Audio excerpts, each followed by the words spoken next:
Assalamualaikum warahmatullahi wabarakatuh. This is our Zoom recorded lecture for the topic frustration, or another way of, another name for the topic is impossibility of performance. Because later, when we look at our Contracts Act, it doesn't use the term frustration. Rather, it use the word. It use the phrases like impossible to perform, or impossibility of performance. Okay, so we want to know what is frustration actually, because we have to know what the rule. Okay, basically what is the rule governing frustration. So the doctrine of frustration, it operates. Okay, it is applicable in situations where it is established, it is proved that due to subsequent change in circumstances, the contract, okay, something happened to the contract. The contract is rendered legally or physically impossible to perform by an event not due to the act or default of either party. So meaning that here, after they sign the agreement later, okay, at a later stage, there's some changes in the situation, circumstances, and it gives the implication towards the contract in which the contract that they have entered into cannot be performed. And then both of the parties are not at fault. So if you still remember when we discussed the previous topic, which was performance, okay, we learned about ways, okay, methods in which a contract obligation to a contract could be discharged. So one of the ways is by way of frustration. So basically, if the doctrine of frustration is fulfilled, then the parties to the contract are discharged from further performance of the contract. They don't have to perform the contract anymore. And both of them won't be liable for breach, because breach is also another way of discharging the party from a contractual obligation. Okay, we have specific statutes governing frustration. Basically, it uses the term impossibility of performance. Hold on for a second.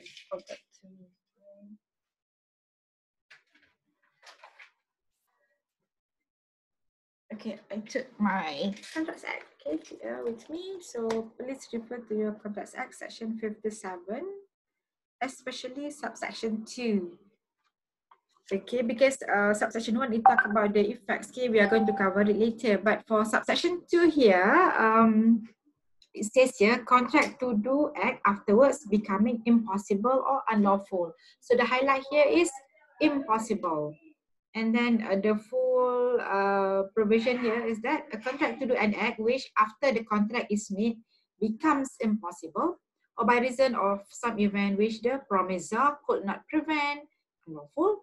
It becomes void when the act becomes impossible or unlawful. So the emphasis is on the word impossible.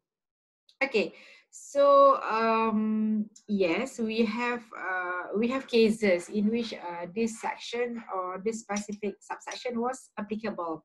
So meaning that here the courts in Malaysia, okay, local courts have recognized that under this particular subsection, a contract can be frustrated and discharged without breach or default of either party. So we have the classic case here, our own local case, before independent. The case is H.A. Burney and Tronoh Mines. So this is a very straightforward, classic, or even typical example, okay, very extreme, obvious example of grounds of frustration. So in this case, H.A. Burney and Tronoh Mines, the court held that the invasion of Malaya by the Japanese, that one before the country gained its independence. Yeah? So invasion of Malaya by the Japanese frustrated the performance of the contract, and therefore there was no breach of contract by the defendants, because now plaintiff was claiming breach against the defendant, but defendant actually was released from being liable for breach, was absolved from liability of breach. Because why? Invasion of Malaya by Japanese was a very strong, very solid ground of frustration. So they cannot really proceed with the performance of the contract. Okay, we want to have a look at the elements. Actually, from section 57, section 2, elements are not really clear. It doesn't say clearly what are the elements to be fulfilled. So we are going to refer to case law. In that here, case law will interpret or will give the application of the section here. So for frustration to apply, for the rule or doctrine to apply, it is necessary to prove that the parties, both offeror or offeree, okay, both contracting parties, have made no provision for such events in their contract. In that here, they don't include any related terms, okay, with regards to the grounds of frustration. For example, they don't put in their contract in the event of war, for example, okay. So meaning that here they are silent on that. So that's why we can apply the rule of frustration to the contract. But then let's say they have provided for the situation that has arisen, okay, actually arisen later. So the provisions that they have made for the situation in the contract will be applicable. So doctrine of frustration has no place to be applied, cannot apply doctrine of frustration, because why? They have included, they have incorporated those grounds, okay, in which it really happened later. Okay, when they sign, it doesn't happen yet. But subsequent to the execution of the agreement, it happens. So the court will just give effect to the terms that they have incorporated into their contract. Okay, this is a very, very important case because why? It explain further, okay, of the application or of how to apply Section 57, Subsection 2. The case is Guan Ekmo, KL Berhad and Selangor Properties Limited. The judge was Gopal Sriram, JCA. And in this case, Gopal Sriram mentioned clearly, okay, he said that there are three elements, okay, woven. So it's very beautiful language here. Woven into the fabric of the doctrine of frustration. So altogether, there are three elements to be fulfilled. Even though Section 57 Subsection 2 doesn't say so, but by virtue of this case law, so we know there are three elements, okay, for the parties to prove, right, in order for doctrine to be applicable. Okay, the first one, the event upon which the promisor relies as having frustrated the contract must have been one for which no provision has been made in the contract. So there's no provision whatsoever in relation to the grounds of the, in relation to the frustrating event. And if the provision has been made, then the parties must be taken to have allocated the risk between them. Meaning that if they incorporate the frustrating event in their contract, meaning that here they are agreed, they are prepared to face the situation, and they have negotiated, they have allocated the risk between them. Okay, but if no provision, then yes, you can apply the rule or the doctrine of frustration. What's the second element? The second element, the event relied upon by the promisor must be one for which he or she is not responsible. So meaning that here, in other words, okay, self-induced frustration is ineffective. So meaning that here, in order for doctrine to be applicable, both of the parties are not responsible, are not the reason, are not the cause, okay, for the frustrating event. And the third one, the event which is said to discharge the promise must be such that renders it radically different from that which was undertaken by the contract. So meaning that here, after the frustrating event happened, so it changed the whole thing, especially the performance. Okay, it make it radically different. Okay, they cannot proceed with the contract. That's why the contract is considered as frustrated. So altogether, there are three elements. How do we know from this case? Okay, from 1.8 more by judgment by Gopal Sriram. So it complements, okay, it is to be read together with Section 57, Subsection 2. Okay, we have a number of illustrations in which it gives us example of what is meant by the act becomes impossible to perform. So actually, for your Section 57, we have the illustration A, B, C, D, E. But now we are going to focus on B, D, and E. But I reproduce it here so that you don't have to open your contract. You can refer it later. Okay, for illustration B, A and B contract to marry each other. So it's a contract of marriage. But before the time fixed for the marriage, okay, before they actually say I do, okay, or in bahasa aku terima nikahnya. Okay, alright. So A goes mad. Meaning that here we are not sure bride or bridegroom, but one of the parties goes mad. Okay, so what happened to their marriage contract here? Okay, promise to marry here. So the contract becomes void. They cannot proceed because why? It is impossible to perform the marriage contract. Okay, another illustration D here. A contracts to take in cargo for B at a foreign port. So that's the contract between A and B. But later, A's government afterwards declare war against the country in which the port is situated. So it involves war. So the contract becomes void when war is declared. So war is a very common or typical extreme example of frustration. Okay, because nobody wants war. Right? It's beyond control. So it will change everything. Okay, radically different. And then for illustration E here, A contracts to act at a theatre for 6 months in consideration of a sum paid in advance by B. So B is the one who asked A to act, okay, acting. So A is the actor, okay. And then payment was made in advance, all right. But on several occasions, A is too ill to act, so cannot perform the contract, okay, can whatever that he promised to do. So the contract to act on those occasions becomes void because an ill is something which is not the fault of either party. Okay, all right. And this frustrates the contract to perform, to act at a theater. So that's an example of the act becomes impossible to perform from the illustration. Okay, another issue that we need to consider is that whether the word impossible here is it equivalent or does it have the same meaning of difficult? Impossible, does it mean difficult? What if the performance of a contract becomes difficult? Okay, all right. So can we still hold the contract to have been frustrated?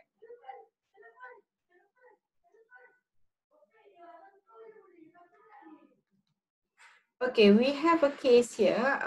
The case is Pacific Forest Industries Sdn Bhd and Lin Win Chi 209.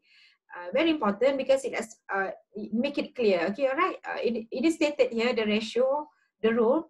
If the act becomes difficult to perform, then there will be no frustration. No, meaning that here whatever things which is difficult to be performed, then it doesn't amount to frustration.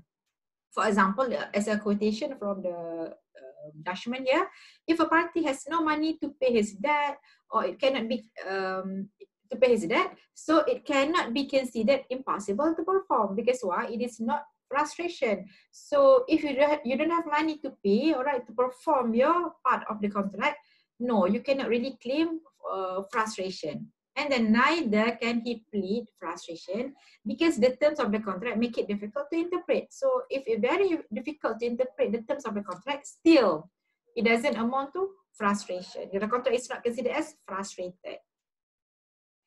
And then another requirement, okay, here is that frustrating event happens after formation of a contract. It is subsequent to the execution, to the after the party entered into the contract.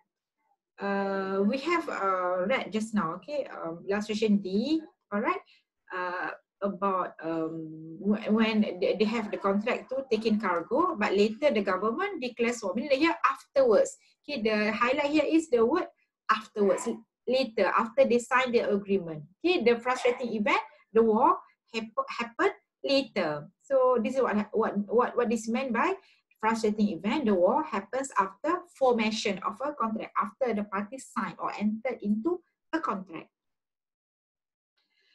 Okay, and then another important things to be discussed is that it's not really necessary, okay, that the event is unforeseen or unexpected, okay, or not contemplated by the parties. So it's not really a requirement, okay, for the parties in order to claim, in order to plead frustration. They have to prove it is something which is unforeseeable, because sometimes even war is foreseeable, but we don't know, okay, when it's going to really happen. So the most important requirement is that, okay, they made no provision in their contract for such future event, meaning they don't allocate the risk among them, among the two contracting parties here. It doesn't matter whether it's foreseeable or expected or not, okay, or contemplated or not. So long they made no provision in their contract, then we can apply the rule pertaining to frustration.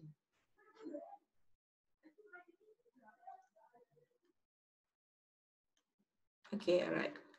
So here, another issue to be considered here, okay, what if the promisor had prior knowledge of impossibility? Before they sign or before they entered into the agreement, they have the knowledge about frustrating event here. Right. So mean that here it won't amount to frustration, cannot plead the ground of frustration here. Let's refer to illustration C. A contracts to marry B, being already married to C, and being forbidden by the law to which he is subject to practice polygamy. So the fact that he has another existing wife already, okay, and then he's not allowed to practice polygamy, so the fact is known to him, okay, he is known to the man, all right? So A must make compensation to B. So A is the man, B is the lady, the woman, okay? A must make compensation to B for the loss caused to her by non-performance of his promise. He cannot simply avoid, okay, being absolved from liability because he knows already, okay, he had prior knowledge of the facts that it's not possible to him to take B, okay, to take that lady as the wife because he cannot practice polygamy. Okay, let's go to section 57, subsection 3 here. Yeah, basically it talk about the knowledge, okay. You can have a look at later, okay. The word he knew or reasonable knowledge might have known, okay. So elements of knowledge will defeat, okay, the claim of frustration. And then provisions in the contract intended to have effect. So whatever provisions which is incorporated into the contract, the court will just give effect to that. Okay, where the parties have provided for the situation that has arisen, then the provision in the contract is applicable. So there will be no frustration in that particular situation. We have the case of Chambakia and Naga Shipping and Trading Company Limited, 1963. It involved a time charter party. So this is a contract. You can have a look at the definition. Okay, what is meant by time charter party here. And then this contract, it contains a provision, okay, that if for any reason whatsoever, the vessel shall be detained at any port by any authority having dominion over the port. So the charterer, okay, the one who is supposed to pay, okay, shall continue to pay the charter hire despite the detention of the ship, the vessel here. And it really happened. Okay, Indonesian government detained the ship when it sailed into an Indonesian port until the end of charter period. So as if you cannot really make use of the contract of the charter party just now, because why the ship cannot sail? Okay, it was being detained. So the ship owner claimed from the defendant the price, okay, the pay, the cost, hires, okay, the higher charges here. But defendant didn't want to pay because he cannot use the ship. The ship was detained. Okay, so defendant pleaded frustration in this particular situation. So the court held that since you have incorporated this thing into your contract, so the provision was intended to have effects in the circumstances. So we just give the effects of whatever things that you have incorporated. So we cannot allow the doctrine of frustration to be applicable here.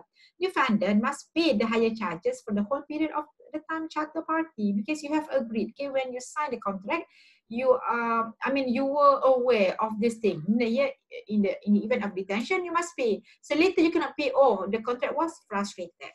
You can also refer to the case of Sentul Raya, Sdn Bhd and Habibie Analaki Jayalam 208 in your textbook to have a better understanding of this principle. Okay, we stop here. In the next part of our lecture, we are going to discuss about instances of frustration. So I stop share first here. Right. Thank you for listening. Assalamualaikum warahmatullahi wabarakatuh. See you in the next part.